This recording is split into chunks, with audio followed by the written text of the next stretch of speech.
지난주에 이어서 우리가 계속해서 본문의 말씀을 보다 깊이 있게 상고를 하려고 합니다. 이사야 선지자의 가장 뛰어난 점은 그리스도의 영광을 보고 그가 예언 사역을 했다는 것입니다.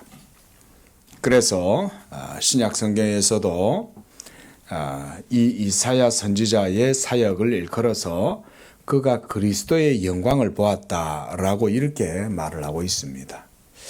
그리스도의 영광이다. 자, 성경을 우리가 좀 깊이 있게 들여다보면 그 속에 하나님의 말씀의 영광, 하나님의 말씀의 빛을 성경이 우리에게 보여준다는 사실을 알 수가 있습니다.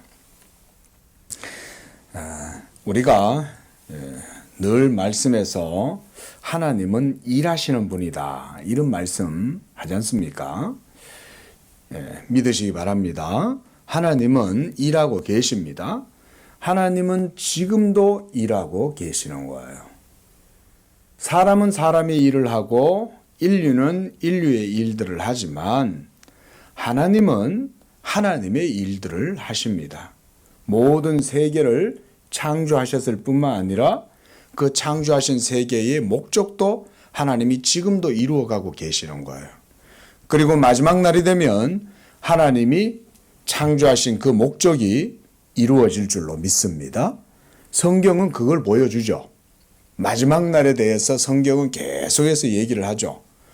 특히 마지막 날 예수 그리스도께서 다시 이 땅에 오시면 그때 이루어지게 될 일들에 대해서도 성경은 증거합니다. 지금 우리는 매일매일의 삶을 살고 태어나서 살다가 결혼하고 또 자녀도 낳고 그러면서 인생을 살아갑니다. 매일매일 밥을 짓고 또 밤이면 이부자리를 깔고 잠을 자고 또 아침에 눈이 뜨면 그렇게 매일매일 일평생 일상적 삶을 살아가지만 그러나 어떻습니까? 우리는 그런 삶을 살아가도 하나님은 지금도 계속해서 영원전에 품고 계셨던 하나님의 그 일을 하나님은 이루어가고 계신다.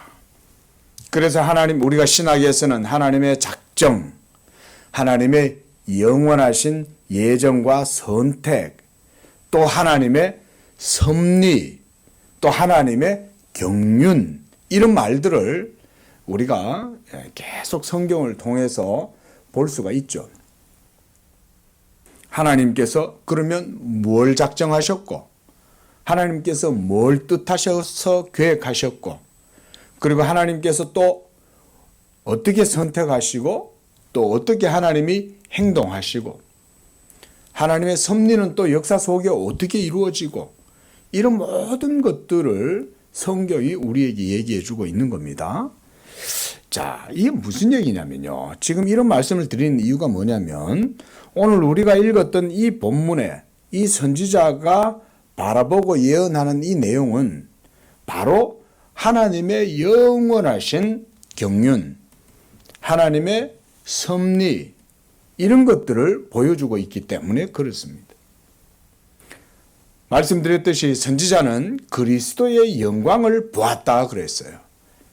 여러분, 우리가 그리스도의 영광을 본다는 게 그게 어떤 의미일까요? 이런 것들을 우리가 성경을 배우고 성경을 강론하면서 여러분들이 이 그리스도의 영광이 뭐냐, 그것을 깊이 있게 말씀을 통해서 인식할 필요가 있는 거예요. 이사야 선지자는 이 그리스도의 영광을 벌써 예수님이 오시기 전에 700년 전에 벌써 바라보고 노래하고 있는 거예요. 여러분, 그게 어떻게 가능하겠어요? 아니, 아직도 오시지도 않았는데, 오시지도 않은 그 그리스도의 영광을 그가 어떻게 보고 이렇게 지금 말하고 있냐 이거죠. 자, 우리가 이런 것을 뭐라고 하냐면 성령의 감동이라고 말하는 겁니다. 성령의 영감 또는 감동. 선지자들은 하나님께서 성령으로 감동하게 하셔가지고 진리를 보게 하시는 거예요. 이게 눈을 열어주신 거예요, 하나님이. 그래서 신약시대 때도 사도 바울도 에베소서 말씀에서 그렇게 하나님께 기도하지 않습니까? 너희 마음 눈을 열어 지혜와 계시의 정신을 주사, 이런 말씀들을 하죠. 하나님의 지혜와 계시의 정신을 주시고 너희 마음 눈을 열어서 그의 영광의 기업의 풍성함을 보게 해 주시기를 원한다. 이런 말씀을 사도도 기도하잖아요. 그러니까 하나님께서 인생을 살아가고 있는 우리 인생들의 눈을 열어가지고 영원하신 삼위일체 하나님 안에 있는 그 영적 세계의 본질을 하나님께서 보여주신다. 계시의 영으로. 이 계시의 영으로 하나님의 영원한 말씀에 대한 감동과 영감을 받으면 선지자가 하나님의 말씀에 사로잡히게 되고 그 말씀에 사로잡혀서 예언을 하게 되는데 그 예언은 바로 누구에 대한 예언이겠어요? 예수님에 대한 예언이 되는 거예요. 이거를 제가 지금 방금 말씀드린 이런 내용들을 배운다는 게 사실은 쉽지가 않아요. 왜냐하면 이 하나님의 기록된 말씀 속에 있는 이 증거들을 우리가 그렇구나, 아멘 이라고 할 수 있으려면 우리의 믿음이 하나님의 말씀하시는 그것에 대한 믿음이 그만큼 가닿아야 되기 때문에 이해가 되는 거죠. 한마디로 믿음이 없이는 하나님의 말씀에 대해서 이해를 할 수가 없어요. 예수 믿는 믿음으로 이런 진리의 깊은 것에 우리가 도달할 수 있는 줄로 믿습니다. 예수 믿는 믿음입니다, 여러분. 오늘날 여러분들은 그렇게 따지면 구약시대보다 훨씬 복되고 뛰어나고 탁월한 위치에 있어요. 이 사실도 믿으시기 바랍니다. 이거 믿으십시오. 그 분명한 단적인 예가 우리는 율법 아래에서 하나님은 안 섬기잖아요. 그렇죠? 우리는 구약의 율법의 안식일을 그렇게 지키지 않잖아요. 우리가 지키는 안식일은 예수 그리스도께서 다 이루셨으므로 예수 그리스도를 믿는 365일이 사실은 우리에게는 안식일이죠. 여러분, 안식일이라는 게 뭡니까? 사람이 안식일에 쉬는 거잖아요. 그게 예수님이 안식일이 사람을 위하여 있다 그러셨잖아요. 예? 여러분들을 위해서 사실 안식일이 있는 건데 구약시대로 돌아가면 그 안식일을 온전히 지킬 수가 없는 거죠. 율법 아래에서 의식적이고 율법적으로 형식적으로 지켜야 되니까. 그뿐만 아니라 모든 제사 의식들도 다 폐해졌잖아요. 그렇죠? 우리는 지금 하나님을 섬길 때 짐승의 피를 가지고 와서 하나님께 드리거나 뿌리거나 이렇게 하지 않죠. 여러분들 교회 나올 때 여러분 뭐 77절, 무슨 맥주절 뭐 이런 것들을 안 지키죠. 뭐 유월절이니 뭐 이런 것들을 안 지키잖아요. 그런 절기도 지키지도 않고 모세가 명한 율법의 모든 규례들도 행치 아니하고 제사와 의식법들도 행하지 아니하고 우리는 더 이상 율법 아래에 있지 않아요. 여러분들은 이제 은혜 아래에 있는 거예요. 은혜 아래에 있는 여러분들이 하나님의 진리를 알아가는 이런 방법도 구약시대와는 아주 많은 차이가 있습니다. 구약시대 때는 하나님의 계시의 뜻을 알려면 선지자를 통해서 하나님이 알려주셔야 대부분 하나님의 말씀을 듣는 거예요. 그런데 오늘날은 그런 방식이 아니라는 거예요.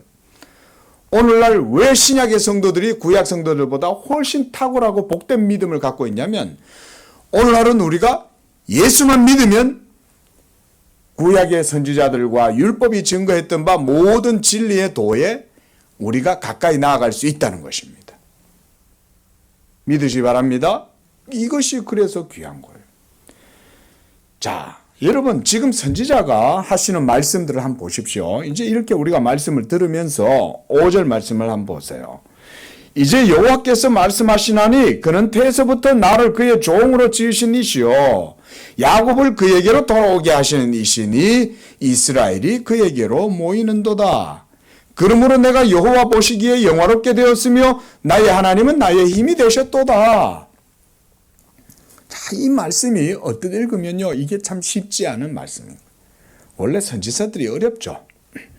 우리가 선지서가 쉽지 않은 이유는 말씀드렸듯이 구약 시대였고 율법 아래에서 성령의 감동에 사로잡혀 가지고 예언의 영으로 하나님의 말씀을 예언했기 때문에 이걸 이해한다는 것이 결코 쉬운 일만은 아니에요. 그러나 또한 방금 말씀드렸듯이 이 예언의 말씀을 이해하는 것이 신약 성도들에게는 훨씬 용이하다. 제가 그 말씀 드렸죠. 왜냐하면 우리에게는 율법과 선지자들이 증거했던 바 모든 그리스도의 은혜가 이미 주어져 있기 때문에 그런 거예요. 무엇보다 중요한 건 이 말씀이 이해되기 위해서는 성령이 역사하셔야 되잖아요. 하나님이 신약의 교회에 성령 부어주신 줄로 믿습니다. 우리 속에 성령이 계시는 줄로 믿습니다. 이 성령이 계시기 때문에 우리는 벌써 2700년 전에 예언했던 이사야 선지자의 이 내용도 그때나 지금이나 동일하게 이해할 수 있는 거예요. 놀라운 일 아닙니까, 여러분? 2700년 전이라는 말을 제가 그냥 이렇게 쉽게 말을 하지만 우리가 그 2000년이라는 세월을 생각하면 까마득한 고대 세계라고 우리가 생각을 하잖아요. 그렇지 않습니까? 그래서 우리가 ancient 저 고대의 세계 이러면 전혀 우리가 살아가는 세상과 다른 세상처럼 생각을 하지 않습니까? 그러나 사실은 그렇지 않습니다, 여러분. 시간이 물론 2000년의 간격이 있긴 해도 인생은 다 똑같아요. 그때 인간들, 오늘날 인간들하고 똑같습니다, 여러분. 매나 치정극에 얽매여 가지고 서로 질투하고 시기하고 싸우고 간음하고 도둑질하고 살인하고 배반하고 반역하고 뭐 이런 일들이 그때나 지금이나 똑같습니다. 다를 바 없습니다. 그럼에도 불구하고 여러분 이렇게 긴 세월이 흘러갔어도 이사야 선지자가 그리스도의 영광을 바라본 것과 우리가 그리스도의 영광을 바라보는 것은 동일한 거예요. 우리는 오늘날도 우리는 그리스도의 영광에 대해서 말을 하잖아요. 그렇죠? 그런 그리스도의 영광에 대해서 우리는 어떤 시점에서 보냐? 이사야 선지자는 장차 오실 그리스도의 시점에서 바라보고 있고 우리의 시점은 어때요? 장차 오실이에요? 이미 오신이죠. 이미 오신 그 예수 그리스도를 바라보는 시점에서 이 그리스도의 영광을 지금 바라보고 있는 거죠. 그런데 그럼에도 불구하고 하나님이 눈을 열어주지 않으면 그리스도의 영광을 볼 수가 없죠. 그렇잖아요. 그래서 사도 바울도 너희 마음 눈을 열어서 그 기업의 영광의 풍성함을 보게 해달라고 그렇게 기도하는 거 아니에요. 그리고 지혜와 계시의 영을 너희에게 주사 너희 마음 눈을 밝혀달라고 하나님께 그렇게 기도하고 있지 않습니까? 그러니까 성령이 어느 시대고 간에 역사하시면 이걸 보여주시는 거예요. 할렐루야. 성령이 눈을 열어서 보여주면 이것만큼 복된 일이 없는 거예요. 이거 위해서 기도하시기 바랍니다. 그리고 우리 양재교회 성도님들은 우리 양재교회 성도들을 위해서도 그렇게 기도해 주십시오. 우리 집사님도 권사님도 우리 성도들을 위해서 기도하십시오. 하나님, 우리 성도들의 눈을 주의 영이 열어서 주의 기이한 법을 보게 해 주시옵소서. 하나님의 성령의 지혜와 지식의 영으로 역사하셔서 우리 성도들 가운데 그리스도의 영광을 보게 해달라. 여러분 이런 게 본질적인 기도예요. 하나님 오늘 우리 자녀 건강하게 해주고 이 사회에 나가서도 성공하게 해주시고 여러분 이런 기도 그렇게 안 하셔도 돼요. 하나님은 이런 것들이 다 있어야 할 줄 아시는 거예요. 먼저 우리가 하나님의 나라와 의를 구하라고 그랬잖아요. 바로 그런 기도가 하나님의 나라와 의를 구하는 기도예요. 그런 기도가. 성도가 그리스도의 영광을 보게 해달라. 이제부터 요 기도하실 때 꼭 기도하세요. 이렇게. 그렇죠? 그래서 축복을 하세요. 하나님, 예수 그리스도의 영광을 우리 성도들이 보고 그 지혜와 계시의 영으로 충만하게 해서 하나님의 생명의 지혜이신 예수 그리스도를 알게 해 주시옵소서. 맞잖아요. 예수님만 알면 사실은 모든 게 다 끝나잖아요. 모든 게 다 해결되잖아요. 예수님만 알면 인생에 소망이 생기고, 예수님만 알면 인생의 삶의 기업이 열리고 형성되고, 모멘텀이 형성되는 거예요. 예수님만 알면. 인생의 동기도 예수님 때문에 생겨나는 거예요. 모든 문제는 예수를 몰라서 그러고 예수의 생명이 없어서 그런 거 아닙니까? 예수의 생명만 가지고 있으면 그 사람은 어디에 나놔도 모든 걸 할 수 있어요.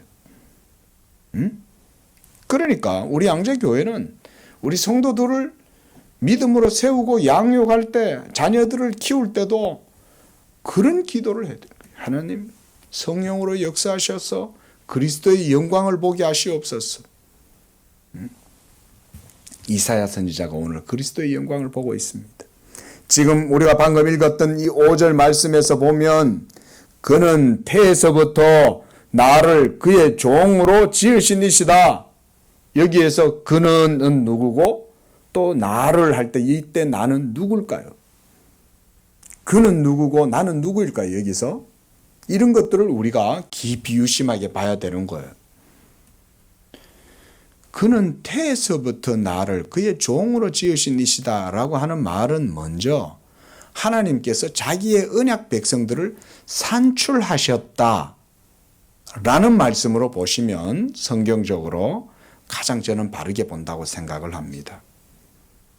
하나님께서 이 땅 가운데 예수 믿는 백성들을 이끌어내실 때는 그 예수 믿는 백성들은 하나님의 창조물들인 거예요. 하나님께서 그리스도 예수 안에서 여러분들을 창조하시는 거예요. 새로운 피조물로. 그래서 여러분들을 그 어두운 가운데에서 빛으로 이끌어내시고, 그래서 여러분들에게 생명을 주시고, 그래서 하나님의 나라를 유업으로 누릴 수 있는 은혜를 주시는 거예요. 예수 믿는 것은 하나님이 이와 같이 그들을 창조하시는 거예요. 보라, 이들은 내 영광을 위하여 내가 창조한 백성이니 내게 오게 하라 라고 말씀하잖아요. 하나님의 말씀에서 나오는 백성이 바로 누구냐? 예수 믿는 성도들인 거예요. 믿으시 바랍니다. 한번 따라하겠습니다. 하나님의 말씀에서 난 자들, 하나님의 말씀에서 난 자들이에요. 자세히 들어보세요, 집사님. 하나님의 말씀에서 난 자들에게는 지식이 있어요, 없어요? 하나님의 말씀에서 났잖아요. 그러면 지식이 있어요, 없어요? 권사님, 말씀에서 나면 지식이 있어요, 없어요? 왜요? 왜 지식이, 말씀에서 난 자들은 왜 지식이 있다고 그러는 거예요? 예, 좋은 말씀이십니다. 자, 말씀 잘 하셨어요. 말씀에서 났다는 얘기는 뭐냐면 하나님의 말씀 그 자체가 진리잖아요. 진리에서 난 자들에게 지식이 없다는 것은 말이 안 되죠.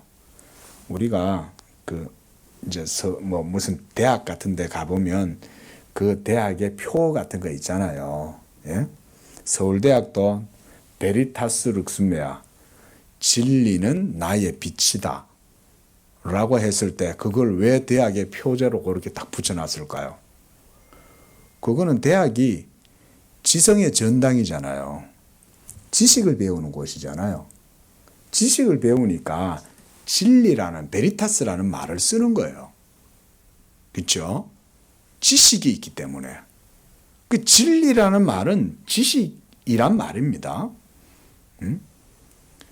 그 말은 뭔 얘기냐면 예수 믿는 사람들은 하나님의 말씀에서 나온다. 하나님께서 자기의 말씀으로 산출하신 백성들이 바로 하나님의 언약 백성, 택한 백성, 하나님의 선택하신 백성들이 그들인 거예요. 그래서 하나님께서 자기의 말씀으로 여러분들을 낳으실 때 그리스도께서 자기에게 주신 그 하나님의 백성들을 예수 그리스도께서 자기의 말씀으로 여러분들을 또한 구원하시는 거예요. 굉장히 중요하고 깊은 말씀을 오늘 이사야 선지자를 통해서 우리가 보고 있는 거예요. 그는 태에서부터 나를 그의 종으로 라는 말은 하나님께서 예수 믿는 하나님의 언약 백성들을 하나님이 창조하시고 만들어내셨다 그 말입니다. 이거는 이 말씀이 이해가 되려면 여러분들 자신들에게 있는 그 믿음을 깊이 있게 사실은 상고해야 됩니다. 하나님의 말씀을 깊이 있게 우리가 잘근 씹고 씹어서 그 맛을 깊이 음미해내고 빨아내야 사실은 이 말씀의 의미를 깨달을 수가 있어요. 내 믿음이 어떻게 해서 생겼냐? 내가 믿었으니까 내가 믿는 거지. 그가 아니라 그랬죠. 우리의 믿음은 하나님의 진리에서 나오는 거예요. 그리고 그런 믿음이 하나님을 영화롭게 하는 거죠. 그렇죠? 이 공식이에요. 다시 한번 들어보십시오. 여러분, 하나님이 여러분들의 믿음을 기뻐하신다면 그 믿음은 어느 만큼 대단해야 되겠어요? 하나님이 기뻐하는 거니까. 제가 지금 상식적인 얘기를 하고 있는 거죠. 그렇죠? 우리 집사님한테 어떤 사람이 와가지고 집사님한테 뭔가 기쁘고 좋은 집사님의 마음을 만족케 하는 어떤 것을 누군가가 줬어요. 우리 집사님 얼마나 참 또 보는 안목이 있으십니까? 그렇죠? 아무거나 갖다 주면 우리 집사님 별로 안 좋아해요. 예? 아주 격조 높은 거여야 돼. 예? 그냥 어디 나둔거로 돌아다니는 싸구려 같은 거 갖다가 주면 안 받죠? 누구라도.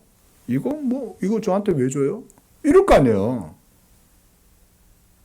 여러분, 하나님께서 여러분들의 믿음을 받으시고 기뻐하고 여러분들의 믿음을 의롭다고 하실 때는 그 믿음은 어떤 믿음이겠냐 이건 거예요. 잘 생각해 보세요. 하나님이 믿음을 기뻐하신다 그랬잖아요. 그 하나님이 기뻐하시는 그 믿음은 도대체 어느 정도로 격조가 높아야 하나님이 그 믿음을 받으시겠냐는 거예요. 이해되세요? 예? 그 얘기예요. 맞잖아요. 예?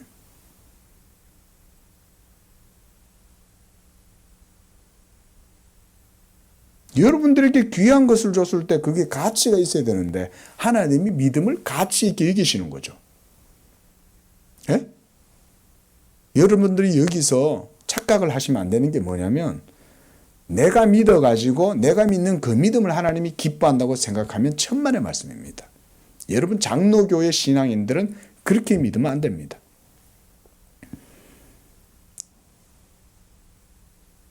복음주의 신앙은요.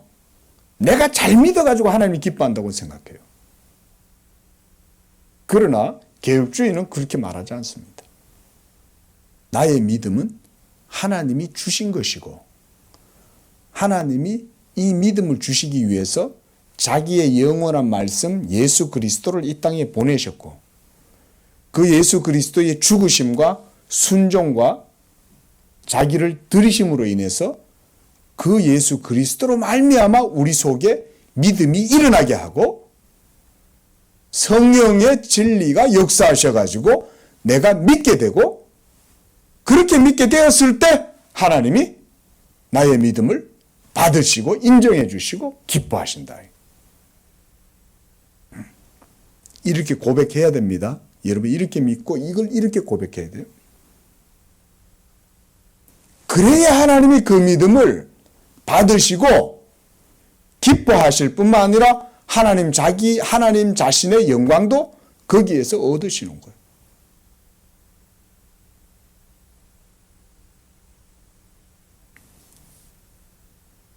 자, 그가 태에서부터 나를 그의 종으로 했다는 말은 하나님께서 언약 백성들을 그렇게 해서 산출하시고 만들어내실 때 나를 그의 종으로 지으셨다. 이스라엘 백성들을 하나님의 종으로 만드셨다라고 하는 말과 함께 여기에는 또한 예수 그리스도의 구속주로서의 인격도 여기에서 드러납니다. 거기도 그렇게 한번 적어놔 보세요. 나를 할 때 그 나란 바로 중보자 예수 그리스도의 인격을 말하는 거예요. 그러니까 하나님께서 중보자 예수 그리스도를 모태로부터 태에서부터 지으시고 불러내시는 분이시고 또 하나님께서 야곱을 그에게로 예수 그리스도에게로 돌아오게 하시는 거예요. 우리 집사님을 하나님이 택하시고 불러가지고 예수 그리스도께로 돌아오게 하시는 거예요. 여러분들을 죄악된 세상 속에 사망의 잠음 속에 빠져있는 여러분들 결코 자기 스스로 그 죄의 힘에서 벗어나고 그 죄의 착고를 뜯어내고 스스로 거기서 벗어나올 수 없는 여러분들을 불러내 가지고 하나님이 여러분들을 불러내셨다. 야곱에게 돌아오게 하신다. 그래서 이스라엘이 그에게로 모이는도다. 여기에서 이스라엘이란 저 구약의 이스라엘을 얘기하는 게 아니라 하나님의 모든 이스라엘, 동서사방에서부터 아브라함의 언약 안에 있는, 그래서 아브라함아 너로 말미암아 모든 민족이 복을 받으리라 말씀하셨잖아요. 그죠? 모든 민족이라는 얘기는 이스라엘 백성들 할례 족속들만 말하는 게 아니에요. 동서사방 저 북극 남극 동서사방 모든 세계에서 하나님이 불러 모으시는 이스라엘을 얘기하는 거예요.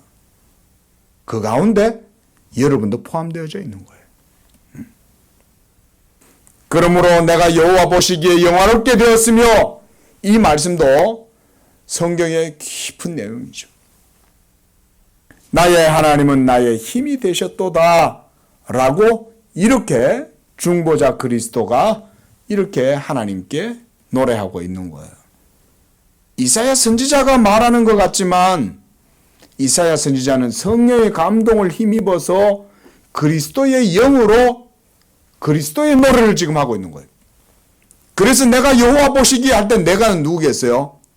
예수님이겠죠. 그리고 나의 하나님은 나의 힘이 되셨다. 예수 그리스도는 십자가에서 하나님께 외칠 때 뭐라고 외치셨어요? 엘리 엘리 라마 사박다니. 이거 번역하면 뭐가 된다 그랬습니까? 나의 하나님 그러죠. 하나님은 예수 그리스도의 하나님인 거예요. 그 십자가에서 예수님이 마지막 날, 그 마지막 시간에 외치는 게 바로 나의 하나님이시잖아요. 여기서도 똑같이 나의 하나님은 나의 힘이 되셨다. 깊은 말씀이에요, 여러분. 자, 저는 여기에서 이 말씀은 한마디로 중보자 예수 그리스도의 믿음을 보여준다라고 이렇게 말씀을 드립니다. 아니, 예수님의 믿음? 그리스도의 믿음?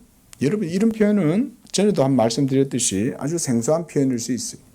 우리가 예수님을 믿는 거지. 그래서 어떤 분들은 이런 말을 들으면 남상수 목사가 이상한 소리 하네. 우리가 예수님을 믿는 거지. 뭐 예수님한테 무슨 믿음이 있어. 그런 얘기를 하는 게 아니에요. 그게 아니라 하나님의 구속의 경륜 가운데 삼위일체 안에서의 관계를 제가 지금 얘기를 하고 있는 거예요.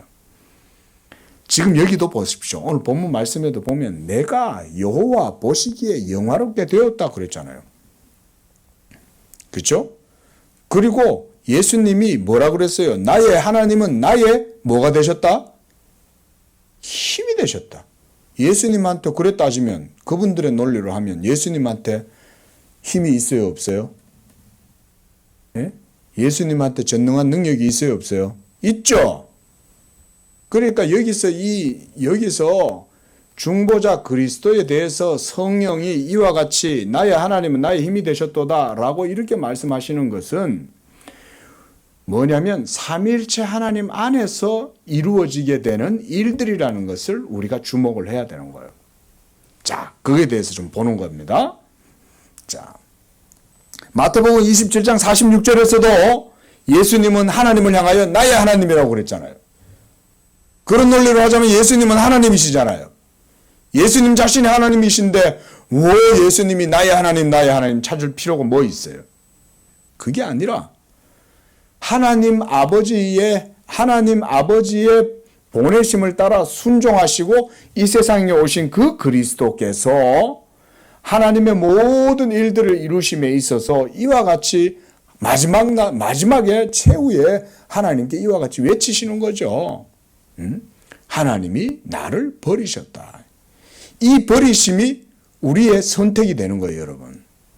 하나님이 예수를 버리시고 그래서 그로 하여금 징계를 당하게 하고 그로 하여금 사망을 당하게 하고 형벌을 당하게 함으로써 우리가 하나님 아버지의 은총을 덧입게 하시는 거죠. 그래서 여러분, 자, 그리스도의 믿음이라는 이 말은 그리스도의 위격으로 이 말을 돌리면 성부 하나님의 계명을 따라서 중보자 예수 그리스도께서 하나님을 섬기는 것을 의미하는 거예요. 그래서 그리스도께서는 요한복음 14장 34절에서 이렇게 말씀하셨어요. 우리 한번 찾아볼까요? 요한복음 14장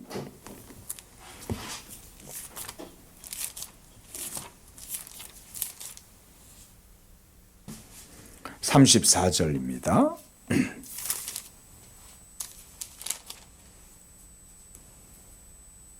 죄송합니다. 14장 아니고 4장. 예. 요한복음 4장입니다. 4장 34절.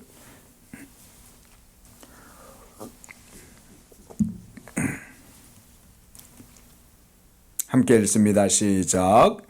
예수께서 이르시되 나의 양식은 나를 보내신 이의 뜻을 행하며 그의 일을 온전히 이루는 이것이니라 그랬습니다. 예수님의 양식은 자기를 보내신 이의 뜻을 행하는 것이고 그의 보내신 이의 일을 온전히 이루는 것이 자기의 양식이라고 말하죠. 놀라운 표현 아닙니까? 자, 여기에서 뭐냐면 하나님이 나의 힘이 되셨다라고 이렇게 지금 성령을 통해서 이렇게 말을 하죠. 하나님을 자기의 힘으로 삼는 것. 그건 오로지 예수 그리스도만이 그렇게 하시는 거예요. 예수만이 자기를 보내신 하나님을 자기의 힘으로 의지하고 삼는 거예요. 이런 것 속에 그리스도의 믿음을 볼 수가 있는 거예요. 잘 들으십시오. 자칫 이 말을 오해하면 남상수 목사 이상하게 쳐다볼 수 있어요. 그게 아니에요. 구속경륜, 삼위일체 하나님 안에서의 구속경륜을 얘기하는 거예요. 지금 오늘 본문이 특별히 그걸 보여주는 겁니다, 여러분. 자, 그래서 하나님의 계명의 말씀, 이 명령을 지키고 행하고 이루는 이것이 성육신하신 중보자 예수 그리스도의 사명이요 그분의 양식이라고 하시는 말입니다. 그러므로 또한 여호와를 자기의 힘으로 삼으시는 그리스도께서 하나님께서는 그를 영화롭게 하시는 거예요. 자, 우리가 다시 한번 찾습니다. 이번에는 요한복음 17장 찾아보겠습니다. 요한복음 17장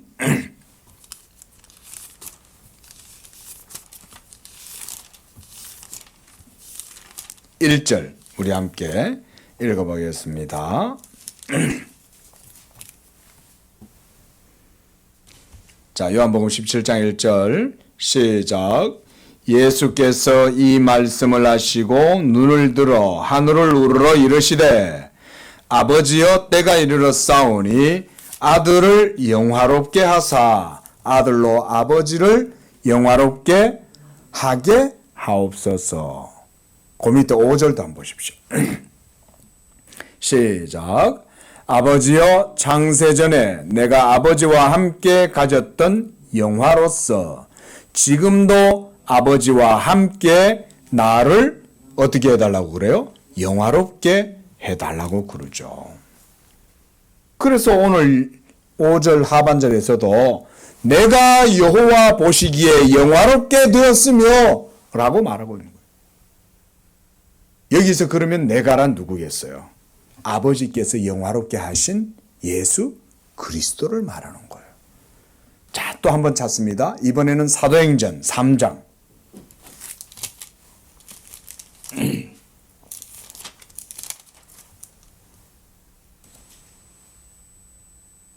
13절, 사도행전 3장 13절입니다. 시작. 아브라함과 이삭과 야곱의 하나님 곧 우리 조상의 하나님이 그의 종 예수를 영화롭게 하셨느니라 그랬습니다. 여기서 뭐라고 그래요? 그의 종이라고 그러죠. 여러분, 예수님이 그래 따지면 종이에요? 하나님이신데 예수님을 왜 종이라고 그래요? 제가 말씀드렸듯이 그리스도의 믿음이라고 하는 이런 표현을 우리가 성경적이냐, 그게 교리에 어긋나거나 그런 게 아닌 거 아니냐라고 여러분들이 생각하실 수 있겠지만, 여러분, 제가 지금 말씀드리는 그리스도의 믿음은 중보자의 위격에 돌려지는 그런 말씀인 거예요. 예수님이 자기를 보내신 하나님 아버지를 향한 믿음을 말하는 거예요. 중보자의 믿음인 거예요. 성육신하신 예수 그리스도께서 자기를 보내신 자의 그 계명을 자기의 양식으로 삼고 자기의 힘으로 삼고 그렇게 해서 그 하나님의 계명의 말씀을 바라보고 그래서 나의 하나님이 나의 힘이 되셨다라고 얘기하는, 그건 바로 우리를 구속하신 중보자 예수 그리스도의 믿음이라는 거예요. 그러므로 하나님께서는 그리스도를 영화롭게 하셨다. 오늘 방금 읽었던 사도행전 3장 13절에서도 그 종 예수를 영화롭게 했다 그랬잖아요. 여러분, 예수님이 이 세상에 오신 것은 영화롭게 되시기 위해서 이 세상에 오신 거예요. 예수님이 영화롭게 되셔야 우리도 그리스도와 함께 그의 몸에 접붙여지고 연합됨으로 우리도 어떻게 되겠어요? 영화롭게 같이 되는 거죠. 아니, 머리가 존귀한데 몸이 존귀하지 않아요? 그렇죠? 아니, 머리에는 왕관을 쓰고 있는데 밑에는 누더기를 쓰고 있냐고요.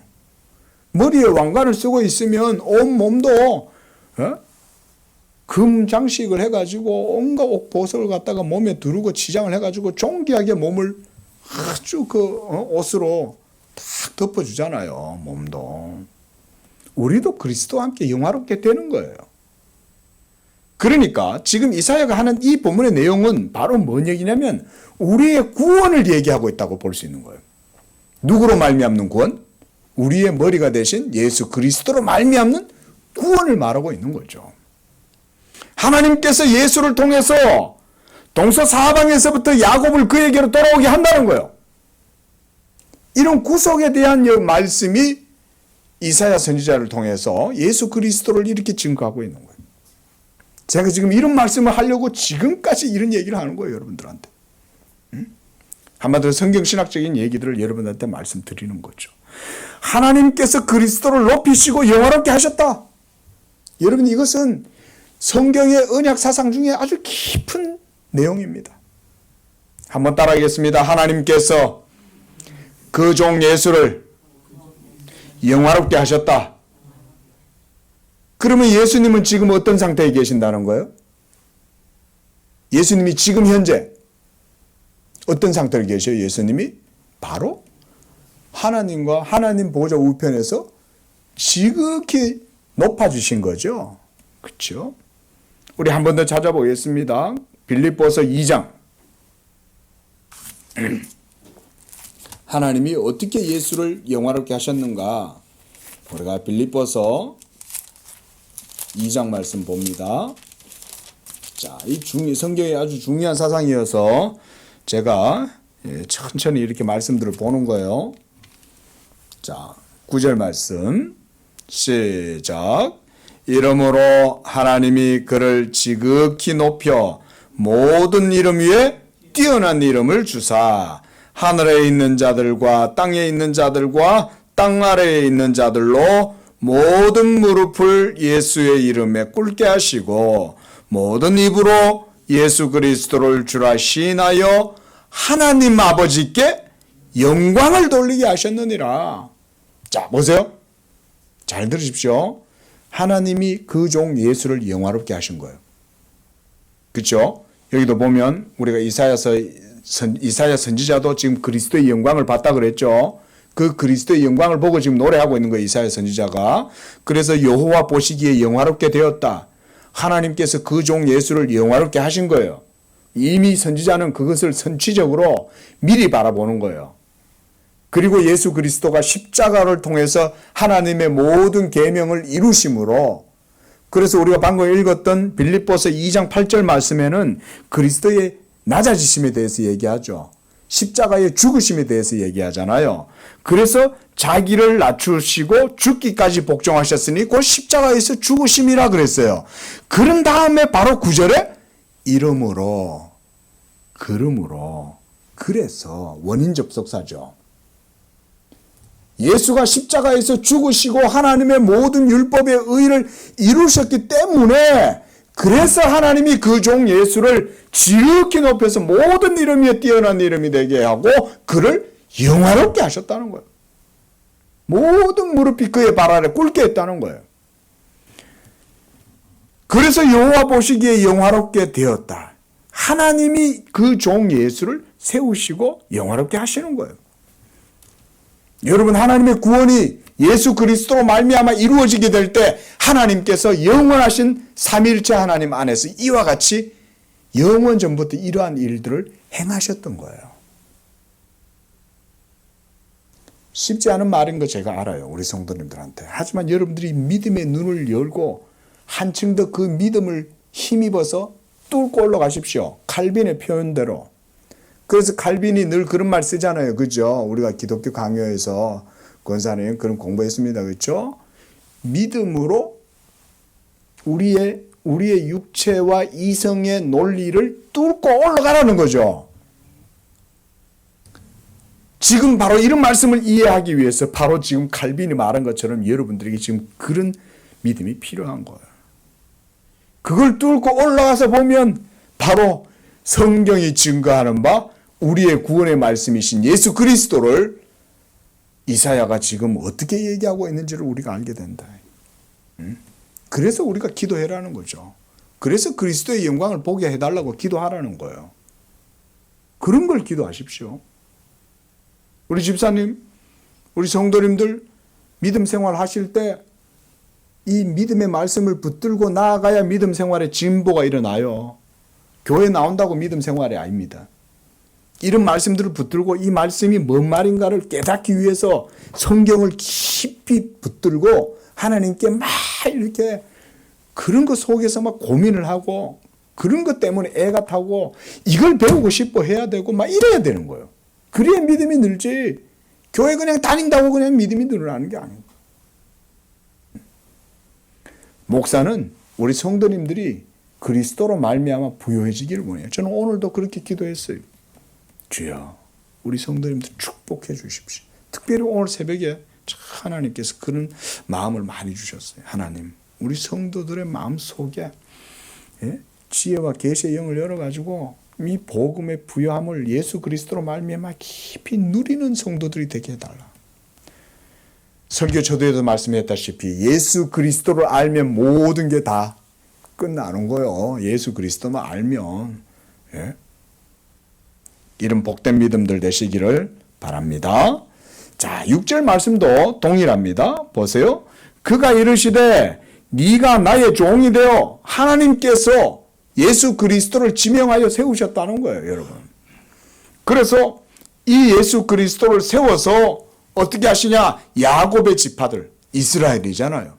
야곱의 지파들을 일으키고 그리고 이스라엘 중에 보존된 자, 하나님의 택하신 백성들, 남은 자들, 이런 자들을 돌아오게 할 것은 매우 쉬운 일이다. 이 옛날 성경에는 매우 경한 일이다 이렇게 번역을 해놨는데 의미는 같아요. 그거 별거 아니다. 그 정도는. 사실 그게 별거 아닙니까?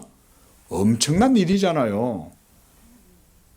그렇죠. 하나님께는 별거 아닌데 여기서는 그런 의미로 얘기하는 게 아니고 바로 뒤에 그 뒤에 있는 절과 대조적으로 봤을 때 별거이라는 거예요. 그럼 뒤에 일들은 뭐냐? 보세요. 우리 함께 읽어봅니다. 시작. 내가 또 너를 이방의 빛으로 삼아 나의 구원을 베풀어서 땅 끝까지 이르게 하리라. 이게 더 큰 일인 거야. 지금도 하나님은 이 일을 열심히 하고 계시는 줄로 믿습니다. 예수님께서 보라, 저 들판을 바라보아라. 휘어져 뭐 할 때가 되었다? 추수할 때가 되었다. 지금도 하나님은 지금 그 추수의 일들을 지금 하고 계시는 거예요. 하나님이 뭘 하고 계시냐? 우리는 잘 몰라요. 그죠? 지구가 돌아가는데 그 지구가 돌아가는 소리가 안 들리잖아요. 그래도 지구는 열심히 돌아가죠. 네? 태양계, 우주 삼남 만상도 다 자기의 일들을 다 하고 있잖아요. 하나님도 하나님의 일을 하시는 거예요. 그 일이 뭐냐? 그리스도 안에서 하나님께서 자기의 구원을 지금도 이와 같이 자기의 말씀의 능력으로 행하신다. 행하실 때 이 말씀의 능력이 누구의 말씀이에요? 예수 그리스도의 말씀이에요. 여러분, 하나님의 구원은 예수 그리스도의 말씀의 능력으로 이루어집니다. 이런 것이 중요한 거예요. 하나님의 말씀이라고 할 때 그 말씀이 바로 예수 그리스도의 복음이잖아요. 이 복음의 말씀이 지금도 증거되고 선포되면 이 복음의 말씀이 증거되고 선포될 때 그 효과는 누가 드러나게 하십니까? 성령이 하시죠. 그렇죠? 맞잖아요. 진료를 가지고 성령이 역사하시는 거예요. 그래서 저는 우리 양재교회가 저는 이런 성경의 증거를 따라서 저는 그렇게 믿어요. 교회의 사역은 다른 데 있지 않다. 예수 그리스도의 복음, 하나님의 말씀인 성경을 증거하고 가르치고 이 성경을 반포하고 그러면 이 성경에 증거하는 바 예수 그리스도의 복음의 말씀이 하나님의 일이 되고 그래서 성령이 그 말씀을 따라 역사하시고 그래서 그 말씀의 효력이 남상수 목사가 뭐 목소리 크다고 효력이 일어나겠어요? 그죠? 남상수 목사가 목소리가 크긴 커. 그런데 그 뭐 큰 목소리 때문에 여러분들의 영혼이 일어나고 깨어나고 여러분들의 영혼 생명에 빛이 임하고 이러진 않죠. 하나님의 빛이 역사하시고 성령이 여러분 속에서 계시의 빛으로 이 말씀으로 여러분 속에 다 지식이 있게 하는 거예요. 그러면 여러분 우리가 하나님을 알게 되는 거죠. 지금 하나님이 그 일을 하고 계신다. 그래서 너를 이방의 빛, 예수를 이방의 빛으로 삼아서 천하 만국의 구원을 베풀고 그로 말미암아 땅 끝까지 이 구원이 이르게 되리라. 그래서 예수님이 제자들한테 승천하시기 전에 뭐라 그랬어요? 너희는 온 천하에 다니며 복음을 전하고 가서 모든 족속으로 뭘 삼아? 제자를 삼아 아버지와 아들과 성령의 이름으로 세례를 주어라. 자, 보세요. 오늘 여기까지만 볼 거예요. 여러분, 하나님께서 구약시대 때 이렇게 하신 이런 말씀들이 오늘 여러분들이 조금 제가 성경을 왔다 갔다 그랬어요. 자, 신약 성경하고 일맥상통해요, 안 해요? 정확하게 일맥상통하죠. 우리가 성경을 여러분 이렇게 봐야 되는 거예요. 이사야 선지자가 2700년 전에 증거했던 말씀이라도 이 말씀은 영원한 말씀인 거예요. 그러니까 2000년 전에 사도들이 했던 그 모든 성경의 말씀과 동일한 거죠. 또한 그것이 또 2000년이 지나서 오늘날. 그런데 오늘날 그 해석이 달라져요? 안 달라져요, 여러분. 왜 안 달라지겠어요? 그것이 뭐이기 때문에?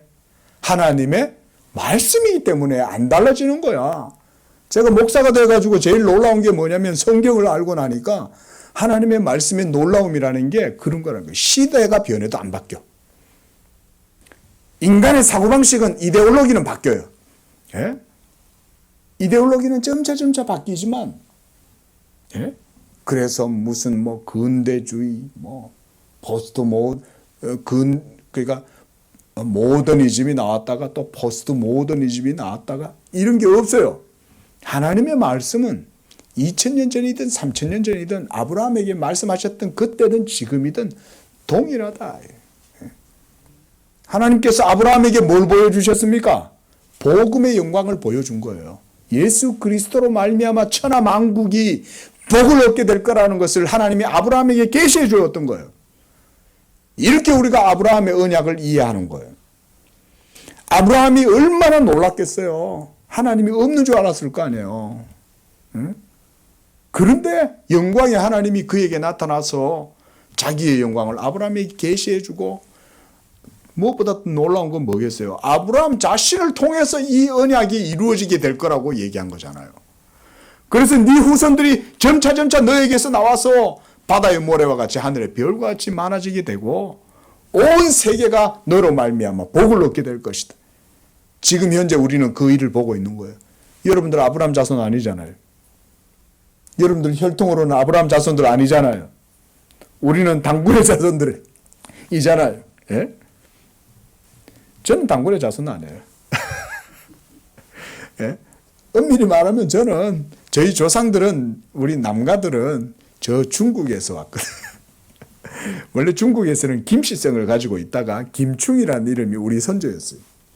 그러다가 당나라 때 일본으로 이제 사신으로 갔다가 풍랑을 겪어가지고 저 영독 죽산이라는 곳에 거기로 이제 난파가 돼요. 그걸로 이제 갔다가 거기서 신라의 경덕왕 때 우리 조상들이 거기서 이제 남씨라는 성을 경덕왕한테 받은 거예요.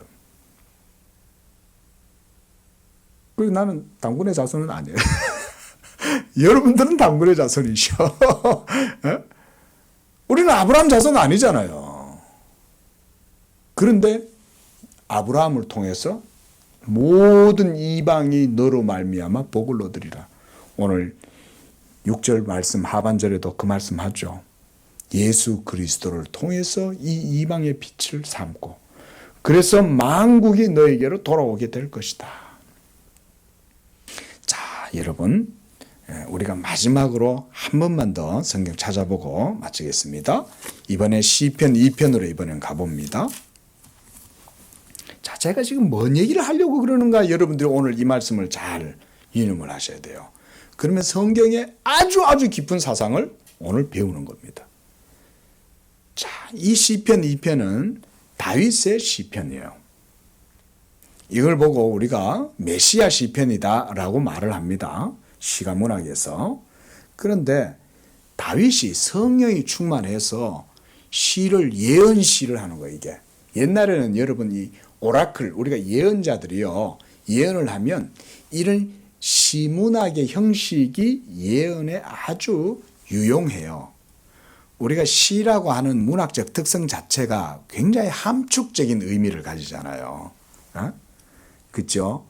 그 짧은 문장 속에 그 시인의 사상이 아주 함축되어져 들어가 있는데 우리가 이런 시의 의미를 풀어가지고 책을 쓰면 책 한 권이 나오죠. 그 정도로 시는 아주 함축적인 거예요. 그런 면에서 하나님의 영원한 말씀을 담기에 가장 적절한 게 뭐냐면 시편인 거예요. 자, 그 시편의 내용, 2편이 거기에서 보십시오. 자, 2절 보세요. 여호와와 그의 기름 부음 받은 자를 대적한다 라는 말이 있고요. 또 6절에 내가 나의 왕을 내 거룩한 산 시온에 세웠다 라고 말씀하시고요. 또 7절에 우리 한번 읽어보겠습니다. 7절 시작. 내가 여호와의 명령을 전하노라. 여호와께서 내게 이르시되 너는 내 아들이라 오늘 내가 너를 낳았도다. 그리고 8절도 시작. 내게 구하라. 내가 이방 나라를 내 유업으로 주리니 내 소유가 땅끝까지 이르리로다. 9절 네가 철장으로 그들을 깨뜨리며 질그릇같이 부수리라 하시도다. 또 12절도 읽습니다. 시작. 그의 아들에게 입맞추라. 그렇지 아니하면 진노하심으로 너희가 길에서 망하리니 그의 진노가 급하심이라. 여호와께 피하는 모든 사람은 다 복되도다. 자, 여러분, 이 말씀은 뭔 말이냐면요, 다윗이 하나님의 성령을 힘입어서 막 예언을 한 거예요. 우리가 구약 성경에 보면 사울도 예언을 하잖아요. 그죠? 다윗을 죽이려고 막 그러는데 사울이 막 성령을, 하나님의 신을 받으니까 사울도 막 옷을 벗고 막 예언을 하잖아요. 한마디로 그냥 정신을 잃어버리는 거죠. 근데 다윗도 성령의 감동을 받아가지고 보니까 다윗이 이런 하나님의 말씀을 받은 거예요. 그래서 하나님께서 성자이신 영원하신 삼위일체 하나님께서 성자이신 예수 그리스도에게 뭐라고 말씀하시냐면 6절에 내가 나의 왕을 내 거룩한 산 시온에 세웠다. 여기서 내가 나의 왕이란 예수 그리스도를 말하는 거예요. 하나님께서 이 예수를 하나님의 왕으로 세워서 통치하게 하셨다는 게 세계를. 그 다음 7절에 내가 여호와의 명령을 전하노라. 여호와의 명령이에요. 하나님의 명령. 그게 뭐냐? 너는 내 아들이라 오늘 내가 너를 낳았다. 누구겠어요? 예수 그리스도를 말하는 거예요. 그리고 8절에 내게 구하라 라고 말하죠. 내게 구하라. 왜? 하나님이 명령하셨으니까 내게 구하라는 거예요. 하나님이 명령 안 했으면 우리가 구할 수가 없죠. 그건 우리 기도도 마찬가지라 그랬죠. 우리 기도의 신학의 기본은 하나님의 명령을 따라서 우리가 기도해야 응답받는다 그랬습니다. 그리고 하나님의 그 명령은 우리에게 있어서 최상의 것이에요. 그건 생명이 되고 의가 되고 가장 귀한 게 하나님의 명령이에요. 그러니까 하나님 명령대로 기도하는 게 최고다. 그래서 내가 기도 신학을 그렇게 말씀을 드렸는데 여기에서도 하나님께서는 내게 구하라고 얘기하면서 예수 그리스도께 이 말씀을 하시는 거예요. 내가 이방 나라를 너의 유업으로 준다. 그래서 이 모든 인류의 역사 전체가 다 누구의 손에 달려 있는 거예요? 하나님이 누구에게 주신 거예요? 예수님에게 주신 거예요. 이렇게 이해하면 아주 중요한 사상을, 성경의 중요한 사상을 지금 배우는 겁니다. 그래서 네가 소유가 땅끝까지 이를 뿐만 아니라 철장으로 그들을 깨뜨리며, 그러니까 세계 인류 역사의 모든 권세 있는 자들을 다 깨뜨리는 거예요. 알렉산더부터 시작해서 로마의 옥타비아누스든 누구든 간에 하나님이 다 네로도 하나님께서 멸하시고, 예? 칭기스칸도 하나님이 무너뜨리고, 예? 온갖 모든 이 세계, 이 세상의 인류 역사 속에 이름 높은 권세자들을 하나님이 다 깨뜨리는 거예요. 지금도 마찬가지입니다. 하나님은 러시아도 깨뜨리고 저 중국도 깨뜨리고 하나님이 높아지고 교만해지는 것들은 지금도 다 깨뜨립니다. 이거 역사적 사실입니다, 여러분. 그러니까 권세자들은 교만하면 안 돼요. 하나님이 꺾으시는 거예요. 아베 신사 참배하고 온갖 교만하게 무슨 통일교 붙들고 극하면 하나님이 죽여버리시는 거예요. 예? 어떤 미친 자 하나가 와가지고 총을 쏴 죽여버리잖아요. 그게 우연하게 되는 것 같습니까? 하나님이 교만하면 지도자들을 꺾어요. 총 맞아 죽은 지도자들이 얼마나 많아요. 자기 신복들한테 죽고. 우리나라 근현대사뿐만 아니죠. 세계 역사를 봐도 하나님은 성경 속에도 보면 그러잖아요. 아수르 왕 사네립도 하나님이 죽여버리시잖아요. 까불면 하나님이 죽여버리시는 거예요. 그 지도자들은 특별히 하나님이 관심을 가지고 있다고요. 우리나라 지금 지도자도 조심해야 돼요. 예? 지도자가 된다는 건 하나님의 섭리 가운데 부름을 받았다는 말이에요. 그가 미련한 종이든 지혜로운 종이든 하나님이 그 시대에 그런 자를 세우시는 거예요. 철장의 권세란 말은요, 여러분 이게 성경 속에만 있는 말이 아니에요. 예수님이 실제로 역사의 주인이고 하나님이 모든 역사를 예수에게 맡겨놨기 때문에 예수께서 지금 천상에 앉으셔가지고 자기의 입의 권세, 이 말씀의 권세를 가지고 이 세상의 모든 인류 역사를 지금도 그렇게 통치하고 다스리고 계시는 거예요. 통치자들 함부로 까불면 하나님이 그냥 안 놔둬요. 자, 우선 말씀을 맺겠습니다. 여러분, 하나님께서 오늘 제가 드리고자 하시는 핵심적인 내용은 뭐냐면 하나님이 예수를 영원전에 세우셨다는 성경의 사상이에요. 이게 사실은 핵심인 거예요. 예수 그리스도를 하나님이 세우신 다음 그를 왕으로 세우셔서 그를 통해서 하나님이 영화롭게 하고 그가 영화롭게 되심으로 하나님께서 그를 통해서 모든 세계를 다스리게 하시고 그래서 모든 세계가 예수 그리스도의 유업이 되게 하시는 거예요. 우리 양재교회는 예수님의 옥토밭이야. 예? 그렇게 보면 예수 그리스도께서 아주 예쁘게 가꾸시고 아끼시는 포도밭이 우리 양재교회예요. 예? 예수님이 모든 만물을 지금 다스리고 계시는데 우리 이곳 양재 지역에는 양재교회를 또 다른 지역에 또 여러 교회들이 있을 거 아니에요. 예수님이 다 사랑하시는 예수님의 정원들이죠. 가든이에요. 우리가 언약의 가든. 자, 이와 같이 지금도 그리스도께서 이 복음의 영화로우심으로 이 모든 구속의 일들을 이루시는 줄로 믿습니다. 기도하겠습니다. 거룩하고 자비로우신 주 하나님 아버지, 존귀와 찬양과 영광을 하나님께 돌립니다. 하나님께서 영원전부터 삼위일체 하나님 안에서 하나님의 아들 예수 그리스도를 세우시고 그를 통하여 하나님께서 그를 영화롭게 하실 뿐 아니라 영화롭게 되신 예수 그리스도를 통해서 하나님 아버지께 영광을 돌리게 하셨습니다. 이와 같이 영원하신 삼일체 하나님의 작정과 경륜이 이와 같이 성육신하신 예수 그리스도를 통하여 2000년 전에 모두 다 이루어지게 하시고 이제는 성령으로 말미암아 천하 만국이 아브라함의 언약 가운데로 나오게 하고 하나님의 택하신 백성들을 어둠에서 그의 기이한 빛 가운데로 불러내시는 줄로 믿습니다. 우리 양재교회 성도들도 이와 같이 어두움 가운데 있었지만 빛으로 불러내 주시고 예수 그리스도를 주라 고백하고 하나님께서 그를 통하여 하나님 아버지를 영화롭게 하신 줄로 믿습니다. 우리 양재교회 성도들에게 이 구속의 은총을 더하여 주셔서 예수 그리스도로 말미암는 복음의 은혜를 더욱 깊이 누리고 그리스도의 영광을 더욱 깊이 알아갈 수 있도록 축복하여 주시옵소서. 무엇보다 예수 그리스도로 말미암는 이 언약의 복이 하나님을 섬기는 이 교회 위에 넘치게 하셔서 하나님이여 이 교회가 이 땅 가운데서 풍비하고 복되고 탁월하고 그리스도와 함께 그 복음의 영화로우심을 입는 복된 교회가 되게 하시며 우리 양재 교회도 그런 언약의 복을 누릴 수 있도록 축복하여 주시옵소서. 예수님의 이름으로 기도합니다. 아멘.